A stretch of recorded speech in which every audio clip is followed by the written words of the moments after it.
Assalamualaikum warahmatullahi wabarakatuh. Innal hamdalillah nahmaduhu wa nasta'inuhu wa nastaghfiruh wa na'udzu billahi min shururi anfusina wa min sayyiati a'malina. Man yahdihillahu fala mudilla lahu wa man yudlilhu fala hadiya lahu. Asyhadu an la ilaha illallah wahdahu la syarika lahu wa asyhadu anna Muhammadan abduhu wa rasuluh. Allahumma salli ala Muhammad wa ala alihi wa sahabatihi ajma'in. Ya ayyuhalladzina amanu taqullaha haqqa tuqatih wa la tamutunna illa wa antum muslimun. Amma ba'd, fa inna khairal kalam kalamullah wa khairal huda huda Muhammadin sallallahu alaihi wasallam wa syarral umuri muhdatsatuha fa inna kulla bid'atin dhalalah. Allahumma 'allimna bima yanfa'una wanfa'na bima 'allamtana wa zidna ilman wa hudan wa salahan ya rabbal alamin. Ayyuhal ikhwah rahimani wa rahimakumullah. Alhamdulillah, pada kesempatan ini kita kembali melanjutkan kajian kita dalam kitab Asy-Syarhul Mumti' ala Zadil Mustaqni' pada pembahasan jual beli. Dan alhamdulillah, pada pertemuan kita yang sebelumnya kita telah menyelesaikan salah satu topik yang sangat penting dan mendasar dalam pembahasan jual beli, yaitu berkaitan dengan syarat-syarat sahnya jual beli. Sebelum saya lanjutkan pada pembahasan berikutnya, saya mengingatkan kembali tentang syarat-syarat tersebut, bahwa jual beli tidak akan dinilai sah menurut syariat kecuali terpenuhi 6 atau 7 syarat. Yang pertama adalah ridha, yaitu saling ridha antara penjual dan pembeli. Yang kedua, memiliki keahlian untuk bertransaksi atau jaizut tasarruf. Dan yang ketiga adalah yang bertransaksi adalah orang yang memiliki barang atau mewakili si pemilik barang. 3 syarat ini berkaitan dengan orang yang terlibat di dalam akad. Kemudian 3 atau 4 syarat lainnya itu berkaitan dengan objek yang diperjualbelikan. Yang pertama adalah objek yang diperjualbelikan haruslah barang yang mubah untuk dimanfaatkan. Yang kedua, mampu untuk diserahkan. Sedangkan yang ketiga adalah diketahui harga daripada barang tersebut. Nah, ketiga dan keempat ini di antara para ulama ada yang menyatukannya, sehingga kalau dijumlah syaratnya hanya 6, dan ada juga yang memisahkan antara mengetahui barang dan mengetahui harganya. Jadi 6 atau 7 syarat tersebut ini sangat penting untuk kita ketahui, dan kalau kita ibaratkan dia seperti meterannya. Kalau kita ingin mengukur dan mengetahui luas sesuatu, maka kita butuh alat ukurnya. Nah, salah satu alat ukur untuk mengetahui keabsahan daripada jual beli yang kita lakukan itu adalah dengan mengetahui dan mengenali syarat-syarat sahnya. Namun tentunya itu bukan satu-satunya untuk kita mengetahui syarat sah daripada sesuatu. Tapi ada hal lain juga yang akan menjadi pembahasan kita pada kesempatan ini, yaitu berkaitan dengan al-mawani atau penghalang-penghalang. Di mana terkadang suatu akad, bahkan bukan hanya dalam akad saja tapi juga dalam ibadah, sesuatu telah terpenuhi rukunnya, telah terpenuhi syarat-syaratnya, tapi ternyata tetap tidak sah. Ketidakabsahan tersebut disebabkan karena adanya penghalang. Sebagai contoh untuk memperjelas apa yang tadi disampaikan, ya, ketika seseorang melakukan akad nikah dan secara syarat dan rukun semua telah terpenuhi, tapi ternyata wanita atau mempelai wanita masih dalam masa iddah. Nah, statusnya dia masih dalam masa iddah, itu menjadikan penghalang sahnya akad nikah tersebut. Jadi ketika kita ingin mengetahui secara pasti sah dan tidaknya suatu akad, maka kita melihat pada dua hal. Pertama, keterpenuhan syarat dan rukunnya, dan yang kedua, tidak adanya penghalang-penghalang untuk disahkannya akad tersebut. Dan kedua-duanya ini bersumber dari syariat, dari Al-Quran dan Sunnah. Jadi kita tidak mengatakan ini adalah syarat sah kecuali berdasarkan dalil, dan juga kita tidak mengatakan bahwa ini adalah menghalangi sahnya suatu akad kecuali juga berdasarkan dengan dalil. Itu sebagai pengantar sebelum kita masuk ke matan daripada kitab ini dan penjelasannya. Qala al-muallif rahimahullah wa nafa'ana Allahu bi'ilmih wa la yasihhu al-bay'u mimman talzamuhu al-jumu'ah ba'da nida'iha ats-tsani.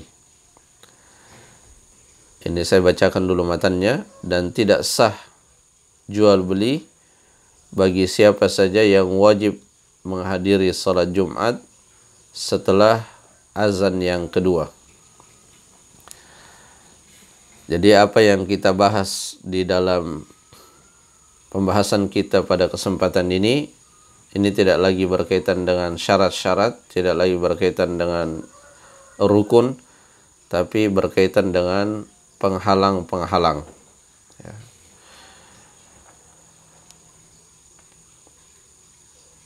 Wala yasihul bai'u mimman talzamuhul jum'ah. Ya, dan tidak sah jual beli bagi yang wajib menghadiri salat Jumat. Dari perkataan ini ya, terpahami bahwa yang tidak wajib menghadiri salat Jumat seperti para wanita, anak-anak kecil, itu masih sah ketika melakukan jual beli. Jadi secara keabsahan sah saja dia melakukan jual beli.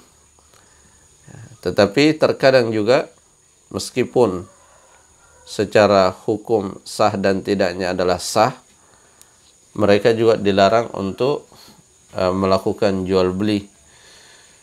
Bukan hanya pada saat salat Jumat saja, tapi juga pada saat salat-salat 5 waktu. Ya, kenapa? Karena di dalam fikih kita juga mengenal ada hukum yang berpijak pada yang namanya saddud dzari'ah.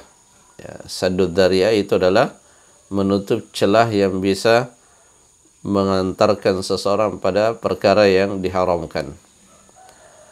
Ya. Kaitannya dengan apa yang sedang kita jelaskan, ya, meskipun seorang anak atau seorang wanita itu tidak wajib hadir untuk melaksanakan salat Jumat, tapi tentunya bagi wanita yang sudah dewasa itu tetap wajib untuk melaksanakan salat zuhur. Maka ketika dikhawatirkan tetap dibolehkan untuk melakukan aktivitas jual beli, itu akan melalaikannya dari kewajibannya untuk melaksanakan salat zuhur, maka di beberapa tempat itu semuanya dihentikan secara total. Ya, aktivitas jual beli itu dihentikan secara total. Ya, seperti yang biasa kita lihat ya, di kota Mekah dan di tempat-tempat di Saudi Arabia. Ya, ketika sudah azan berkumandang, maka aktivitas jual beli sementara dihentikan. Ya, meskipun di antara yang melakukan aktivitas jual beli tersebut ada yang secara hukum fikihnya sah-sah saja dia melakukan aktivitas jual beli. Tetapi untuk mencegah dari melalaikan apa yang menjadi kewajibannya, maka dihentikan untuk sementara waktu. Ya, jadi dari perkataan mimman talzamuhul jum'ah, bagi yang wajib melaksanakan salat Jumat, ya, ini memberikan penjelasan kepada kita bahwa ada di antara kaum muslimin yang tidak terkena kewajiban untuk melaksanakan salat Jumat. Ya, yang disebutkan di dalam hadis itu adalah para wanita, anak-anak kecil, kemudian orang yang sedang melakukan safar, dan masuk juga di dalamnya adalah para budak. Nah, kenapa yang tidak sah jual belinya itu hanya tertuju kepada orang yang wajib menghadiri salat Jumat? Karena ya, kata Syekh Al-Utsaimin rahimahullah, li'anna man la talzamuhu al-jum'ah la yalzamuhu sa'yu ilaiha. Ya, karena orang yang tidak wajib salat Jumat itu tidak wajib untuk hadir ke masjid menghadiri salat Jumat tersebut. Wa idza lam yalzamhu as-sa'yu ilaiha sara al-bai'u wasyira'u fi haqqihi halalan. Dan ketika tidak wajib untuk berjalan menuju masjid untuk melaksanakan salat Jumat, maka hukum jual beli baginya adalah halal.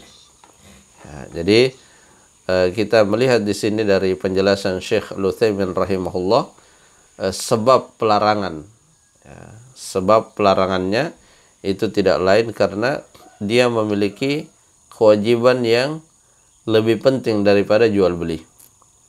Ya, makanya kalau kita mencoba untuk meringkas apa penghalang daripada sahnya jual beli atau apa penyebab dilarangnya suatu jual beli, selain karena tidak terpenuhi syarat dan rukunnya, juga karena jual beli tersebut menyibukkan dari sesuatu yang lebih penting.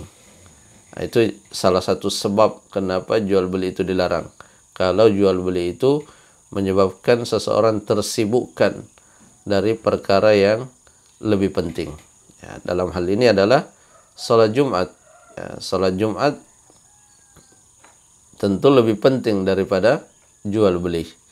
Maka tidak boleh gara-gara jual beli akhirnya meninggalkan salat Jumat yang lebih penting tersebut. Nah, di dalam ayat Al-Quran, jadi dalilnya, dalil daripada tidak sahnya jual beli orang yang wajib melaksanakan salat Jumat setelah panggilan azan, itu firman Allah Subhanahu wa taala, ya ayyuhalladzina amanu idza nudiya lis-salati min yaumil jum'ah fas'au ila dzikrillah. Wahai orang-orang yang beriman, jika dipanggil untuk melaksanakan salat pada hari Jumat, fas'au ila dzikrillah, maka bersegeralah menuju zikrullah. Ya, zikrullah yang dimaksud di sini adalah al-khutbah was-salah, khutbah dan salat. Dan yang dimaksud dengan sa'i, fas'au, itu adalah bersegera. Ya, bukan sa'i seperti orang yang melakukan sa'i di saat musim haji. Ya, tapi sa'i misalnya bersegera, ya, dan berjalan dengan tenang. Kemudian di dalam matan daripada kitab ini dikatakan mimman talzamuhul jum'ah. Ya, jadi yang tidak sah jual belinya itu adalah yang wajib melaksanakan salat Jumat. Di sini Syekh Al-Utsaimin rahimahullah membagi dua kategori orang yang terkena kewajiban untuk melaksanakan salat Jumat. Yang pertama, man talzamuhu bi nafsihi. Orang yang memang secara individunya wajib untuk melaksanakan salat Jumat. Jadi secara asal dia memang wajib melaksanakan salat Jumat. Itu yang terpenuhi syarat-syaratnya. Ya, dia bukan musafir, dia bukan wanita, dia bukan anak kecil, dia bukan budak, maka dan tidak sedang sakit, maka kepada mereka lah tertuju perintah untuk hadir melaksanakan salat Jumat. Kemudian ada juga kategori yang kedua, waman talzamuhu bighairihi. Orang yang wajib melaksanakan salat Jumat karena sebab yang lain. Siapakah yang dimaksud pada kategori yang kedua ini? Yang dimaksud adalah orang yang tidak terpenuhi secara sempurna syarat-syarat untuk melaksanakan salat Jumat, yaitu musafir yang berniat untuk bermukim di tempat safarnya lebih dari 4 hari. Ini salah satu pendapat tentunya, ya, bukan merupakan pendapat seluruh ulama, tapi salah satu pendapat di mana seorang musafir ketika dia berniat mukim lebih dari 4 hari, maka secara hukum dia sudah dihukumi sebagai orang yang mukim. Sehingga rukhsah-rukhsah yang diperkenankan kepada orang yang musafir, tapi kalau dia niatnya mukim lebih dari 4 hari, maka dia sudah tidak bisa lagi mengambil rukhsah tersebut. Jadi ada dua, ya, tadi saya sebutkan, ya, yang terkena kewajiban untuk hadir salat Jumat. Itu ada dua kategorinya, dan kedua-duanya tidak diperkenankan untuk melakukan aktivitas jual beli, dan ketika melakukan aktivitas jual beli maka aktivitas jual belinya tidak sah. Kemudian di dalam matan di kalimat yang setelahnya itu adalah ba'da nidaiha ats-tsani, setelah panggilan salat Jumat yang kedua. Panggilan di sini maksudnya azan, dan ini memberikan informasi bahwa azan pada hari Jumat itu ada yang melakukannya sebanyak 2 kali. Ya, meskipun di zaman Nabi Sallallahu Alaihi Wasallam azan salat Jumat itu hanya dilakukan 1 kali saja.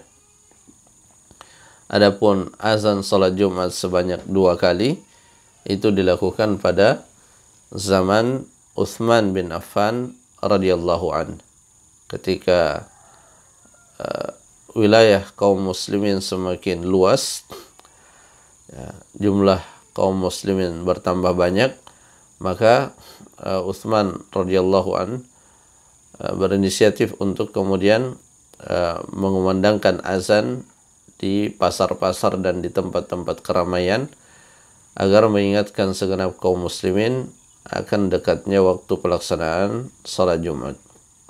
Ya, kalau saat ini tidak perlu lagi datang ke tempat-tempat keramaian karena sudah ada pengeras suara. Ada sedikit pembahasan dalam masalah ini yang tidak terkait langsung dengan jual beli, yaitu apa yang dilakukan oleh Utsman bin Affan radhiyallahu an, apakah bisa diikuti atau bisa dilakukan juga oleh yang selainnya. Maka jawabannya tidak bisa seseorang melakukan sebagaimana yang dilakukan oleh Utsman. Maksudnya seseorang tidak boleh untuk mengadakan suatu ibadah kecuali sesuai dengan apa yang disyariatkan oleh Allah Subhanahu wa taala melalui lisan Rasulullah sallallahu alaihi wasallam. Adapun Utsman radhiyallahu an, ya, apa yang beliau lakukan itu adalah perkara yang benar adanya, karena ya beliau adalah salah satu dari al-khulafa ar-rasyidun, yang mana Nabi sallallahu alaihi wasallam telah menyebutkan bahwa al-khulafa ar-rasyidun itu memiliki sunnah yang kita diperintahkan untuk mengikutinya, sebagaimana disebutkan di dalam hadis, alaikum bi sunnati wa sunnatil khulafa ar-rasyidin al-mahdiyyin min ba'di. Hendaklah kalian mengikuti sunnahku dan sunnah para khulafa ar-rasyidun. Ya, jadi apa yang dilakukan oleh Utsman itu sama sekali tidak ada unsur keterlarangan di dalamnya, apalagi sampai dikatakan itu adalah perkara yang bid'ah. Ya, jadi azan 2 kalinya itu tidak ada. Yang mungkin dijelaskan oleh para ulama tentang kebid'ahan itu hal-hal yang menyertainya yang Utsman sendiri tidak melakukannya. Tetapi azan 2 kali itu adalah perkara yang dilakukan oleh al-khulafa ar-rasyidun, yaitu Utsman radhiyallahu an, dan tidak ada yang mengingkari apa yang beliau lakukan. Itu faedah yang berkaitan dengan perkataan tadi, ya, yang perlu untuk kita ketahui meskipun tidak berkaitan langsung dengan perkara jual beli. Kemudian di dalam ayat tadi, ya, di dalam ayat tadi ya, disebutkan wadharul bai', tinggalkanlah jual beli. Ya. Dari lafaz tersebut kita memahami bahwa perkara itu dilarang dan diharamkan. Nah, yang menjadi pertanyaan selanjutnya adalah apa dalil? Jadi kalau dalil keharamannya itu jelas. Ya, wadharu al-bai'. Adapun dalil tidak sahnya, ya, karena haram dan tidak sah ini terkadang satu paket, tapi terkadang juga tidak satu paket. Ada permasalahan-permasalahan tertentu yang dihukumi haram secara hukum, tetapi dalam hal keabsahan dia dihukumi sah saja. Ya, ada beberapa permasalahan yang seperti itu. Sehingga ketika dalam permasalahan akad jual beli dia dihukumi haram, butuh kepada dalil, dan ketika dihukumi tidak sah juga butuh kepada dalil. Nah, dalil keharamannya telah kita jelaskan tadi. Adapun dalil ketidakabsahannya itu merujuk pada hadis Nabi sallallahu alaihi wasallam yang sangat masyhur, man amila amalan laisa alaihi amruna fahuwa raddun. Ya, jadi hadis ini tidak hanya digunakan oleh para ulama dalam menerangkan hal-hal yang berkaitan dengan perkara bid'ah dalam ibadah, tapi juga digunakan dalam perkara-perkara muamalah, ya, perkara-perkara muamalah, ya, di mana jual beli yang dilakukan setelah azan yang kedua ini adalah jual beli yang menyelisih apa yang diajarkan oleh Nabi sallallahu alaihi wasallam, sehingga termasuk di dalam yang dimaksudkan oleh hadis ini fahuwa raddun, maka dia tertolak. Tertolak maksudnya tidak sah. Ya, kemudian di dalam hadis yang lain, hadis yang juga diriwayatkan oleh Imam Bukhari dan Muslim, Nabi sallallahu alaihi wasallam bersabda, kullu syartin laisa fi kitabillahi fahuwa batil wa in kana mi'atu syartin. Ya. Semua syarat yang tidak ada di dalam kitabullah, maksudnya menyelisihi kitabullah, maka itu adalah syarat yang batil meskipun jumlahnya ratusan syarat. Ya. Jadi ketika suatu akad itu terlaksana tidak sesuai dengan ketentuan yang ada di dalam kitabullah, maka itu menjadi penyebab akad tersebut tidak sah. Adapun secara logika, ya, Syekh Utsaimin rahimahullah juga menjelaskan, ya, dengan mengatakan wali annana law sahhahna ma naha anhu Allah wa rasuluh lakana fi dzalika mudaddatan lillahi wa rasulih. Kata beliau, sekiranya kita mensahkan sesuatu yang dilarang oleh Allah dan Rasulnya, maka dalam mensahkannya itu terdapat unsur melawan Allah dan Rasulnya. Karena suatu larangan itu menunjukkan kita harus menjauhinya dan tidak melakukannya. Sementara kalau kita katakan sah, maka itu justru memberikan isyarat, boleh aja kita melakukannya. Mungkin ada yang bertanya, ya, bagaimana dengan perkara yang tadi disebutkan, ya, maksud ada hal yang dilarang tapi tetap dihukumi sebagai perkara yang sah hukumnya. Ya, contoh kasusnya itu dalam jual beli yang dalam istilah fikih diistilahkan dengan talaqqir rukban. Ya, orang yang penjual dari kampung, ya, penjual dari kampung mau ke pasar, sebelum sampai ke pasar itu sudah dicegat oleh para tengkulak untuk dibeli barangnya. Perbuatan para tengkulak itu dilarang di dalam syariat. Tetapi secara keabsahan dihukumi sah oleh para ulama. Ya. Nah, kenapa bisa demikian? Ya, karena di dalam hadisnya Nabi SAW mengatakan setelah melarang perbuatan itu, beliau mengatakan faida ata sayyiduhu as-suq fahuwa bil khiyar. Ya, kata Nabi SAW, tapi kalau jual beli itu terjadi dan pemilik barangnya telah sampai ke pasar, penjualnya orang kampung yang mau jualan di pasar ini sampai di pasar dan dia melihat ternyata dia telah menjual barangnya dengan harga yang sangat murah, maka kata Nabi SAW, dia punya hak untuk melakukan khiyar.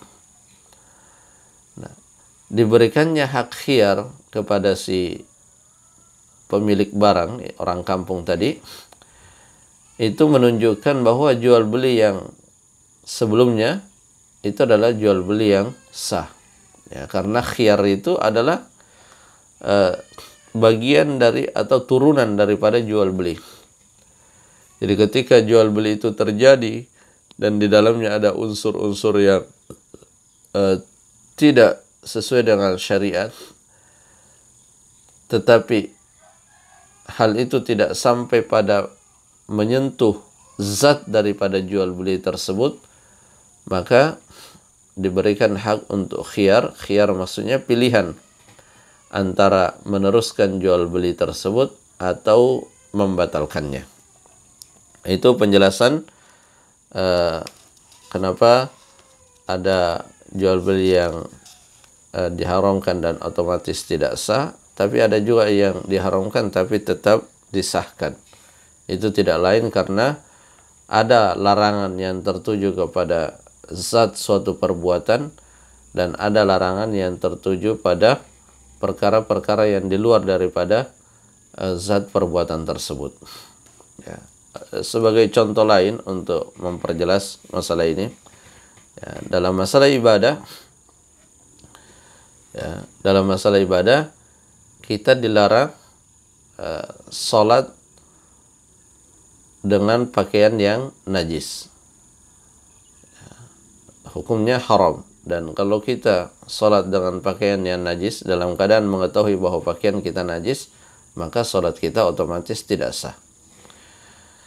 Kemudian kita juga dilarang untuk sholat menggunakan emas bagi laki-laki, memakai emas. Tapi keharaman memakai emas di dalam salat itu tidak menjadikan salat seseorang batal. Ya, kenapa demikian? Karena larangan memakai emas itu tidak tertuju khusus pada salatnya. Ya, tetapi dia adalah larangan yang berlaku di dalam salat dan di luar salat. Ya, seperti juga dalam dalam jual beli. Ya, dilarang jual beli dengan curang, gish. Ya, tapi curang itu tidak hanya dilarang pada jual beli saja, tapi dalam segala hal kita dilarang untuk berlaku curang. Nah, larangan yang tidak tertuju khusus kepada suatu akad itu tidak menjadikan akad itu rusak. Yang menjadikan akad itu rusak kalau dia tertuju khusus pada akad itu. Nah, itu sebagai tambahan penjelas untuk lebih memperjelas apa yang kita jelaskan sebelumnya. Kemudian kita lanjutkan apa yang dikatakan di dalam matan Zadul Mustaqni, di mana setelah mengatakan bahwa jual beli tidak sah bagi yang wajib melaksanakan salat Jumat, kemudian lanjutannya beliau mengatakan wa yasihhun nikahu wa sairul uqud, dan sah akad nikah dan semua akad-akad itu sah. Ya, jadi sekilas ya atau penulis Zadul Mustaqni itu mengkhususkan pelarangan hanya pada jual beli saja. Jadi ketika telah azan telah berkumandang di hari Jumat, azan yang pertama kalau azannya hanya satu kali, atau azan yang kedua kalau yang azannya dua kali, maka tidak sah melakukan jual beli. Tapi bagaimana dengan yang lain? Apakah khusus jual beli saja? Kalau perkataan pengarang Zadul Mustaqni, dia mengatakan ini jual beli saja. Kalau akad nikah dan akad-akad yang lain, maka hal tersebut sah saja. Ya, tapi Syekh Al-Utsaimin rahimahullah di dalam penjelasan matan ini beliau mengatakan walakinna as-sahiha khilafu kalamil muallif rahimahullah. Ya, kata beliau yang benar dalam masalah ini berbeda dengan apa yang dikatakan oleh penulis matannya.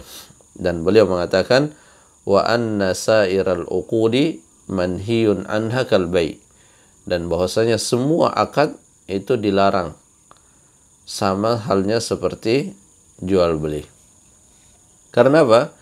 Karena penyebutan jual beli itu penyebutan yang tidak mengandung pemahaman yang terbalik, yang biasa diistilahkan dengan mafhumul mukhalafah.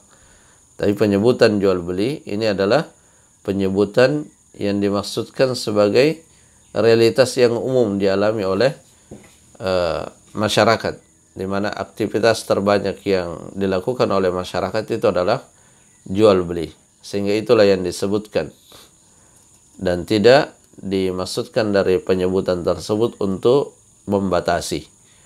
Ya, jadi dalam teori hukum Islam atau usulul fiqh, kita mengenal pembahasan yang seperti itu mana lafaz-lafaz yang memiliki pemahaman terbalik dan mana yang tidak. Dan itu sangat penting dan sangat mempengaruhi kesimpulan hukum. Ya, ketika dikatakan ada mafhum mukhalafahnya dengan ketika dikatakan tidak ada mafhum mukhalafahnya. Nah, di dalam ayat ini penyebutan kata al-bai' itu tidak ada mafhumnya.